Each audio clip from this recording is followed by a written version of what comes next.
Proclamação do Evangelho de Jesus Cristo segundo Mateus. Glória a vós, Senhor. Naquele tempo, disse Jesus aos seus discípulos: em vosso caminho anunciai, o reino dos céus está próximo. Curai os doentes, ressuscitai os mortos, purificai os leprosos, expulsai os demônios. De graça recebestes, de graças deveis dar. Não leveis ouro, nem prata, nem dinheiro nos vossos cintos, nem sacola para o caminho, nem duas túnicas, nem sandálias, nem bastão, porque o operário tem direito ao seu sustento.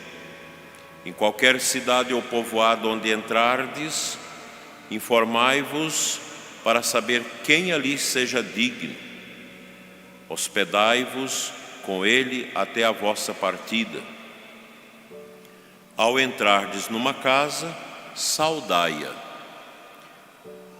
Se a casa for digna, desça sobre ela a vossa paz. Se ela não for digna, volte para vós a vossa paz. Palavra da salvação. Glória a vós, Senhor.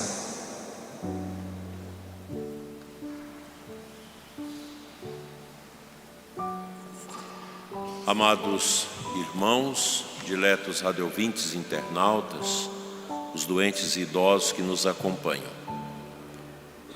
Quando a liturgia da Igreja nos propõe a celebração de uma festa ou de uma memória de um apóstolo, para nós católicos isso é muito significativo, pois é uma oportunidade para a gente, na fé, entrar lá no início da nossa igreja, como foram as realidades ali, tão próximas de Jesus.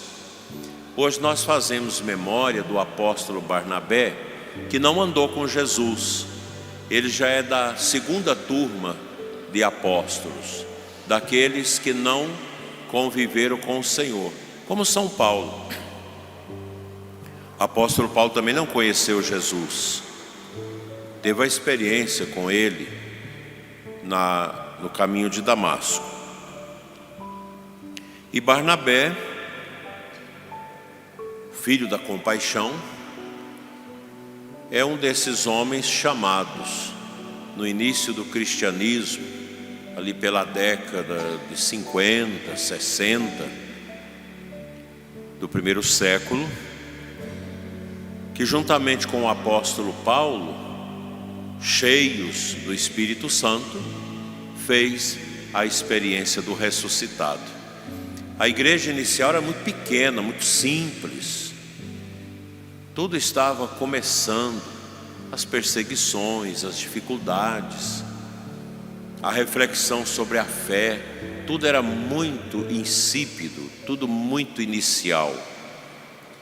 E é nesse contexto que Barnabé é chamado por Deus, unido com São Paulo, eles vão anunciar. E chega um momento, a palavra hoje diz para nós, que o Espírito Santo os separou. Mandou Barnabé lá para Chipre, para Antioquia, e São Paulo começou o seu itinerário grande, 14 grandes viagens, indo até Roma, onde morreu martirizado. A nossa igreja, ela tem aquilo que o catecismo chama de propriedades essenciais. Ela é una, santa, católica e apostólica. A igreja é una porque ela é somente uma. Jesus fundou uma igreja só, a nossa, somente uma. Nós temos hoje milhares e milhares de denominações religiosas de cunho cristão, mas a igreja antiga é a nossa. Nossa é a primeira, que muito criticada, muitos historiadores falsos, muitas compreensões estranhas que se faz a respeito da história da igreja. Mas a igreja, ela é o corpo místico de Cristo, e ela se apresenta através dos seus filhos e filhas batizados, e através também das suas estruturas. Então a nossa igreja, ela não é uma igreja fundada num cartório, mas ela teve a sua origem em Cristo, quando chamou São Pedro e estabeleceu sobre ele a comunidade católica. Ela é uma só. As outras denominações saíram de dentro de nós, da nossa igreja. A igreja é santa no seu mistério. Nós que somos seus filhos, somos chamados à santidade. Mas nem sempre nós somos santos. Nós temos nossos pecados, e a igreja nos ajuda, nos curando dos pecados, através da confissão, através das orações, através da Eucaristia. Na igreja santa, os seus filhos são chamados à santidade. E a santidade é um dom que nós adquirimos pelo nosso esforço, unido à graça de Deus. O batismo nos fez filhos de Deus, membros da igreja, mas o batismo não dá para nós a santidade, nem a comunhão. Eu recebo Jesus eucarístico, seu corpo, seu sangue, sua alma, sua divindade, mas a Eucaristia não me dá a santidade, ela me dá forças para buscar a santidade. Também no casamento, na ordenação sacerdotal, os sacramentos nos dão a força para, no corpo da igreja, nós buscarmos a santidade, porque a igreja é santa, mas os sacramentos não nos conferem a santidade. Precisa de mim, precisa de você, a gente precisa querer. Não, eu quero uma vida pura, eu quero uma vida santa. Vou clamar a Deus, ao Espírito Santo, para me ajudar, fugir dos vícios, fugir do pecado, fugir da ignorância, deixar de abandonar a Deus por causa das coisas do mundo. Então vou buscar a minha santidade. Católica é uma palavra que significa universal. A Santa Igreja, ela está em todos os cantos da terra. A igreja é para todo mundo. Por isso os apóstolos evangelizaram, e nós também somos chamados a fazê-lo. Apostólica, porque a nossa igreja vem de Cristo, que estabeleceu sobre Pedro, o apóstolo, e os demais apóstolos, a sua graça, a estrutura da igreja. Quando a gente tem essas colunas grandes aqui na nossa catedral, elas representam os apóstolos. Vocês podem ver que nós temos 6 colunas de cada lado, que representa os 12 apóstolos. E é sobre os apóstolos que a igreja edifica. Eles são as vigas baldrames da igreja, os fundamentos. Os apóstolos estiveram junto de Jesus, e aqueles também mais próximos de Cristo trouxeram para nós a sua mensagem.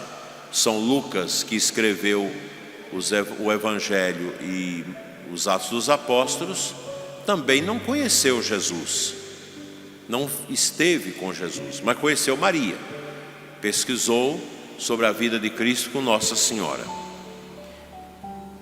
Nós não somos apóstolos, mas nós temos a apostolicidade, por sermos batizados na igreja dos apóstolos. Tem muita gente por aí que diz, apóstolo fulano, apóstolo ciclano, mas os verdadeiros apóstolos da igreja são os bispos, que traz consigo a tradição do gesto da transmissão das mãos, da imposição das mãos, que dá a graça do carisma e do sacramento da ordem. Todos nós somos chamados a fazer apostolado. Todos nós.